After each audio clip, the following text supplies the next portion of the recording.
Alexis, do you have any additional input on this point? Yeah, I was just going to say, remember there's the $100,000 salary cap. So you cannot go above 100,000 to get the forgiveness. Yes, absolutely right. Mike, is that good? Okay, great, thank you. So debt forgiveness. Let's jump into it. We're going to go through an example. It's a very simple 8-step process. Just calculate your forgiveness eligible costs paid or may be incurred within the first 56 days that you have the loan, but not exceeding the loan value itself, excluding this and that and the other. Watch out for the 25% limitations, multiply it by the percentage of your current head count versus your base period. Watch out for the $100,000 limit. Watch out for the wage level limitations. To the extent you had a decrease of more than 25% of your wages paid to an individual, that's going to cost you as well. And then take the resulting figure, reduce it by the amount of the EIDL grant you received, if any, and that is the actual value of your debt forgiveness. Not so simple, unfortunately. However, there are some rules. We do have an example that we'll go through, and this is not at all meant to scare anyone at all, but just to make it clear that it is complicated. There's a pathway to understanding it. There are some examples that we can provide, and certainly we're all available to support you in any questions that you have. But it is complicated, and certainly is not as simple as I got a $300,000 PPP loan, and now I'm going to get $300,000 of forgiveness. You do need to understand the rules because you do have time between now and June 30th to make some decisions about your labor force in particular that will help you to maximize the value of the debt forgiveness. So moving on and jumping into the details here. Forgiveness eligible costs. We refer to this, and there are some slides at the end of the presentation that you can refer to later that go into these things in more detail.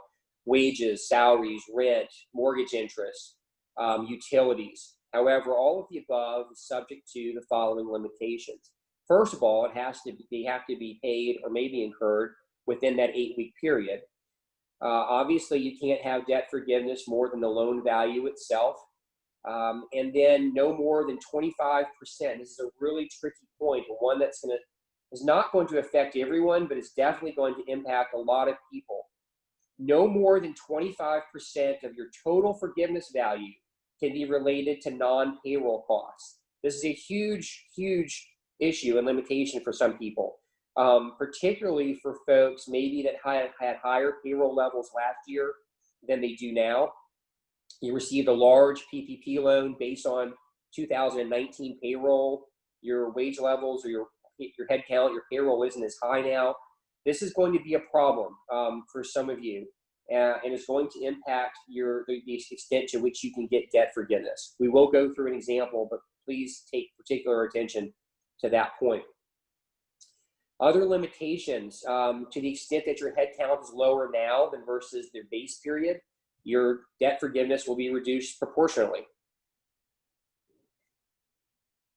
There's also the wage level test. If you've reduced anyone's salary or everyone's salary by 15% or 20% or 24% or 25%, you're okay. You're not going to be impacted by this further reduction on debt forgiveness. And if you restore wage levels by June 30th to within 75%,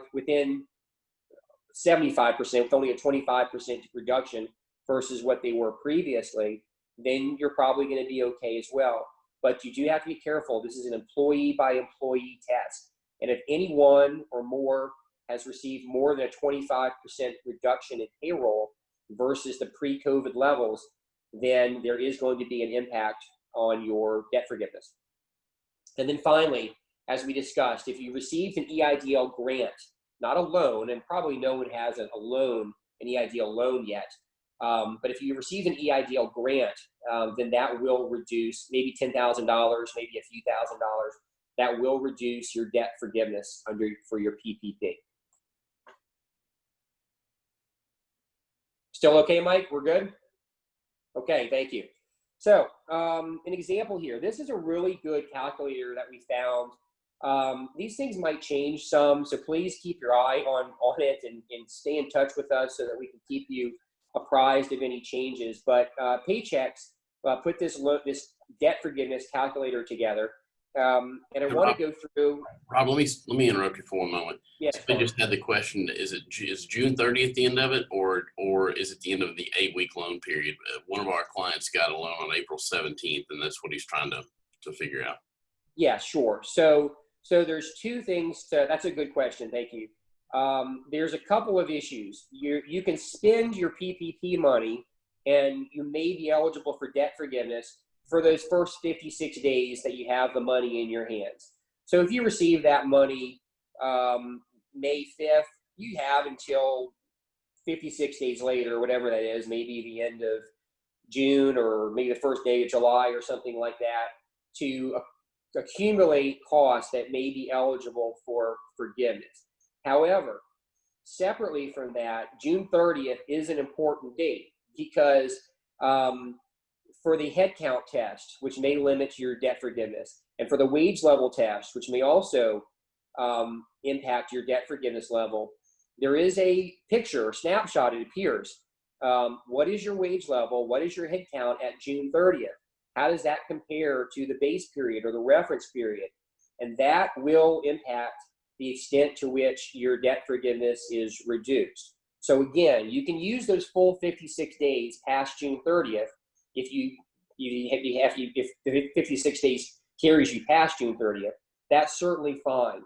But your labor force, what does your labor force look like at June 30th? That's a really important point, and you need to think about what you want that to be, because it's going to it could have a significant impact on your level of debt forgiveness. Does that make sense, Carter?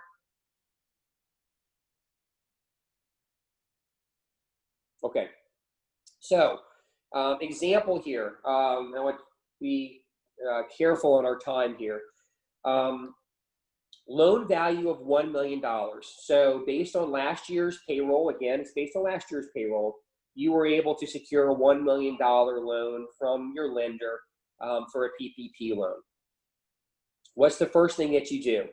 You look at the 8 weeks after you get the money. You look at the payroll costs that you pay or maybe incur. Again, really a critical question on paid versus incurred.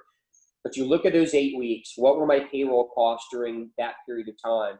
And let's say, for the sake of argument, $600,000.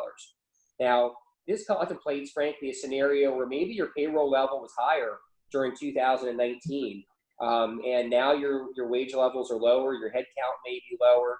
And so your payroll cost for these next 8 weeks is only $600,000.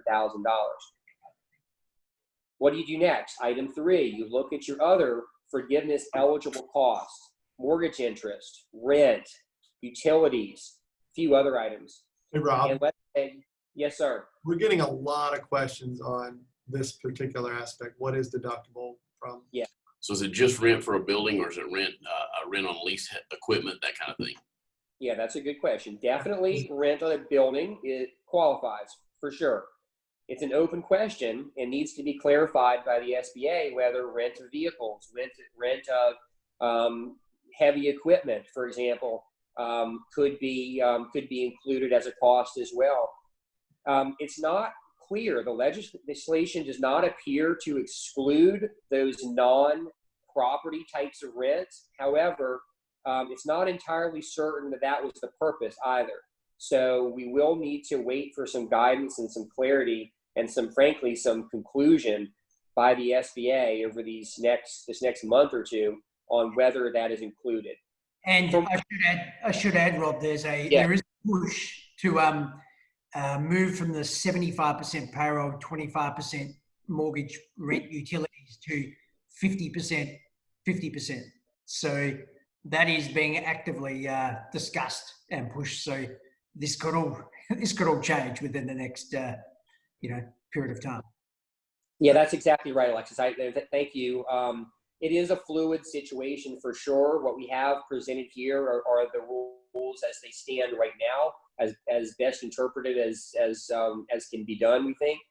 But there is heavy push from small business community and from others to make these rules more appealing and more attractive and more beneficial to the small business community. So there could be changes for certain to these rules. But for the moment, $600,000 in our example of payroll costs, $300,000 of non-payroll related costs. So what happens immediately? This first limitation comes into play.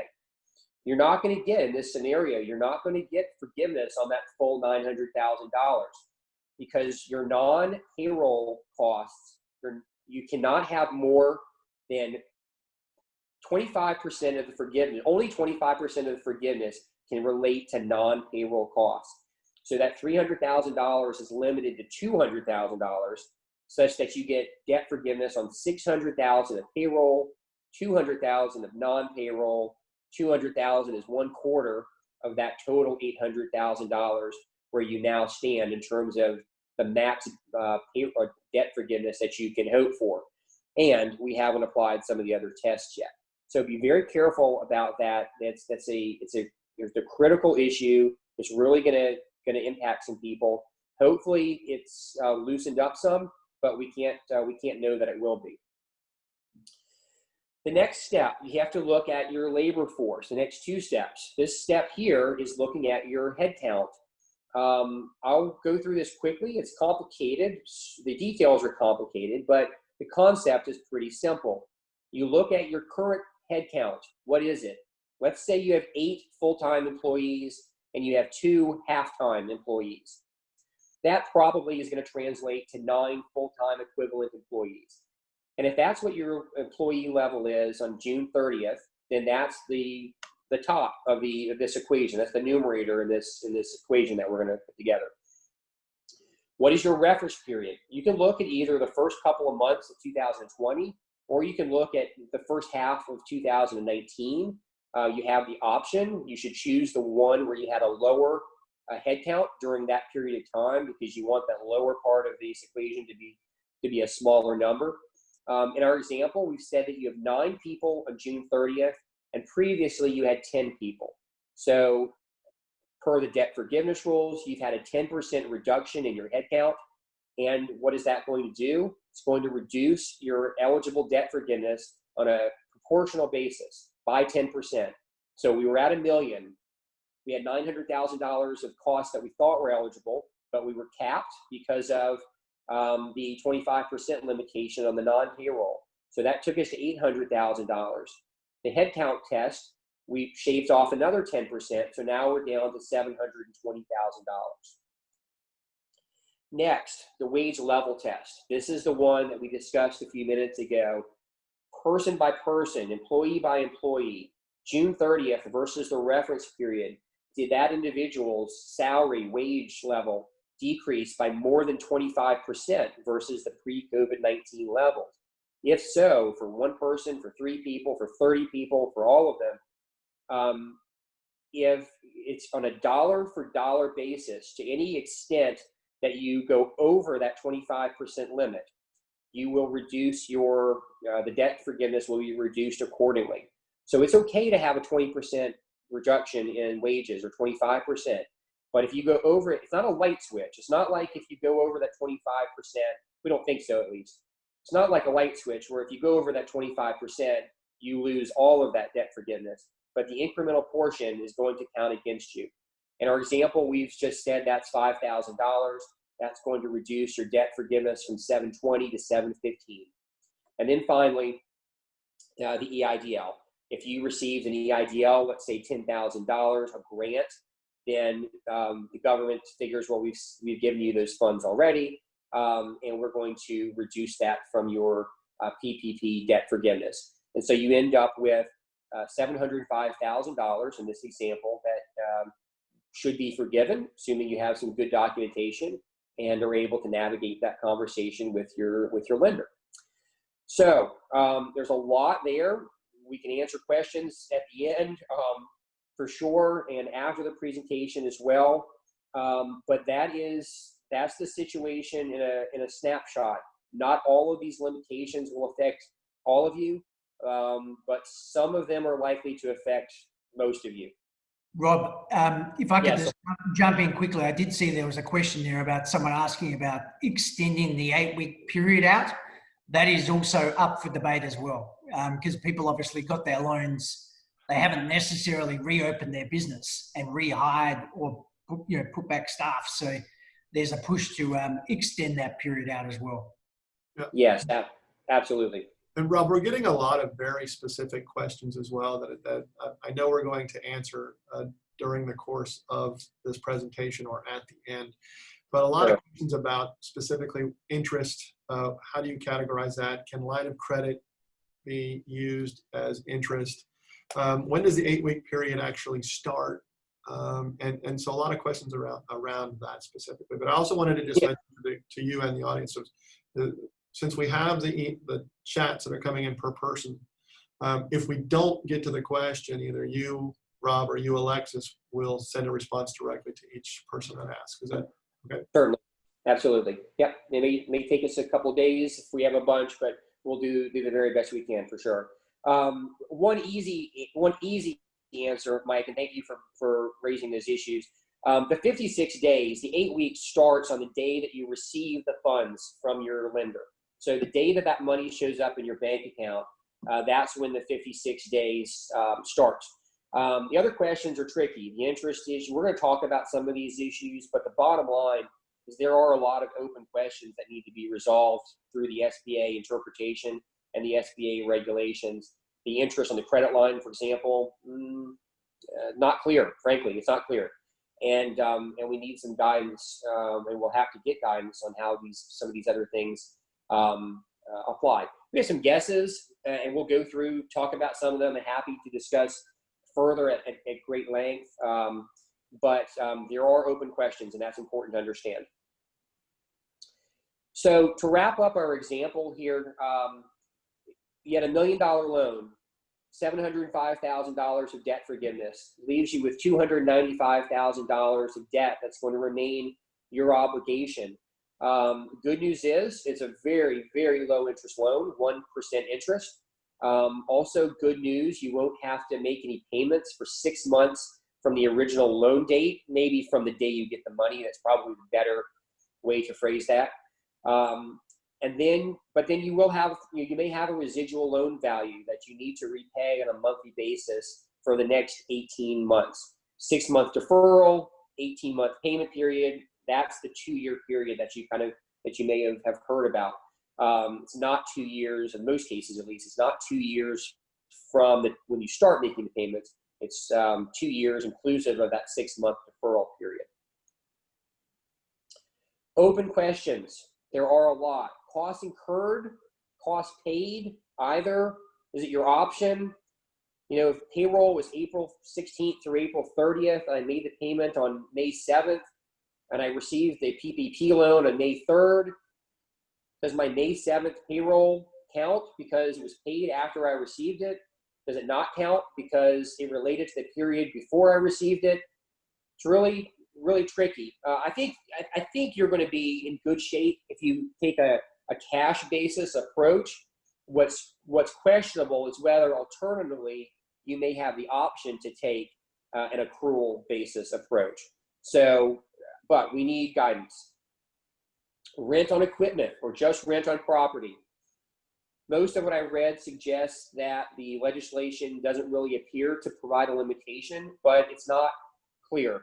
And rent on property is certainly fine. Rent on equipment or vehicles remains to be seen. What about rent paid to a related party? Seems like that's probably okay from what we're seeing and what we're hearing. If you have two legal entities, one's paying the other, there does not appear to be any restriction on this, but again, we need to watch out for the guidance. Interest on non-mortgage debt. We had this question, line of credit, for example, Mike, as you mentioned, a vehicle, a fleet of vehicles. Probably not. Doesn't appear it doesn't appear that that interest is going to be included as a debt eligible or forgiveness eligible cost, but not entirely certain. This is I'm sure most of you have thought about this. This is probably the question we hear most. Can can I load up my costs during the 8-week period in order to max out my debt forgiveness level? Can I make prepayments of my rent? Can I do advances to staff? Can I pay bonuses? Really tricky. I think there are going to be some limitations here. It's not clear exactly what they are right now. I think it is pretty clear that prepayments are not going to be allowed. You're not going to be able to prepay 6 months of rent and pull that into the 8-week period. I think that's pretty clear that will not be permissible. Can you make an advance to your staff? I don't know, maybe. Can you make a bonus? It's reasonable, it's customary, but you may find yourself in the position of having to justify it. We need guidance. Remember, the whole intent of this was to keep people employed and paid. So yes, that's to get money into the hands of the employees via the banks to the companies to the employees. So that's the whole, I guess, overarching intent of the Paycheck Protection Loan. Absolutely. We're getting a lot of questions right now about commissions specifically. Sales commissions to staff? Yeah. Yeah. I don't see, listen, if they're part of your normal compensation structure, and they relate to transactions that have had, and it's something you would have paid under normal times anyway, I don't know why that would be a problem. There's no exclusion for commissions of which I'm aware. So if it's part of the normal course of business, I would think that would be fine. But you can't prepay it and you can't fabricate it. But if it's part of your normal operating activity, I would think that would be okay. Alexis, any perspective on that point in particular? I'd agree. If commissions are part of the normal compensation, then yeah, I can't see why they would be excluded. Agreed.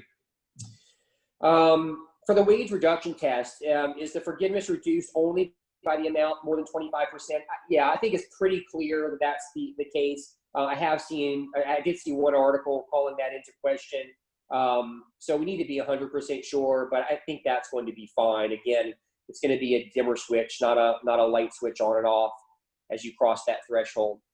How exactly to calculate your head count?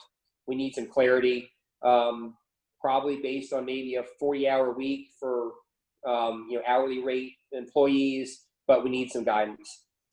This is a really good topic here. How are the rehires going to work? You have the opportunity to furlough folks, bring them back by June 30th, reduce people's wages, bring it back to at least within 25% of what it was pre-crisis. But what happens if I try to rehire someone and they don't want to come back because they just don't, or their unemployment benefits are preferable, or what if someone quits or retires, or you fire them for cause? A lot of questions here that need to be answered through the SBA regulations and interpretations about how all of these things are going to work. Another point, if I furloughed someone, I rehire them on June 29th, I hit my test on June 30th, and then I let them go on July 2nd. Is that going to fly? Probably not. Understandably, probably not. But we don't know exactly what those rules are going to be, and there needs to be some clarification. What documentation do I need? We have an appendix to this presentation that goes through a number of items that some folks think you may need in order to claim the debt forgiveness and go through the discussions with your lender. But it's an important point and it needs some clarification. Rob, if I could just jump in there, I just saw there was a question that came through, if I roll the dice and and items that I put through aren't forgiven, the worst that will happen is that the money just becomes a loan. And my answer to that would be, yes, that would be the case. You're left with a low interest 2-year loan at 1%, where you don't have to even make any payments for the first 6 months. And then you have to repay over the remaining 18-month period on a monthly basis. So Great. that is the situation. No, great. Thank you, Alexis. And I see a comment here on the chat room from Nina that talking about the situation with the rehiring or being declined. And I did, Nina notes that, over the last few days, I believe, and I did read about this as well, that if you formally offer a job in writing and they decline, then you will not be penalized in terms of having your debt forgiveness reduced accordingly. And Nina, that's a good comment. I appreciate it. This is a very fluid situation. I think that's my understanding that probably will be the case. But again, it does need to be documented. It should be in writing because you may be, if you're challenged, you want to be able to document it for sure. But Nina, thank you for pointing that out. I appreciate that. Rob, we also had a question that was about what if they actually grow in terms of employment, the number of employees? How does forgiveness apply in that situation? Yeah, I mean, if you're growing during that 8-week period of time and you're hiring people, that seems to be a valid way to use your PPP money, and appears to be a valid way to increase your debt forgiveness level. So if you've been thinking about hiring staff and growing, I'm not aware of issues that prevent that. Now, there may be issues that you can't hire them up and then let them go after June 30th. But as long as you pass whatever that test turns out to be, it appears from everything that I've seen and read that should not be a problem. As Alexis said earlier, the point of the legislation is to promote employment levels and put money in the hands of workers in the economy. So it seems unlikely to me that there would be any that there would be any restriction or any type of limitation in that regard. Certainly from what I've seen and read. Does that make sense? So how are we on time here? 10:40. We certainly want to be sensitive to your time, and hopefully this is valuable so far.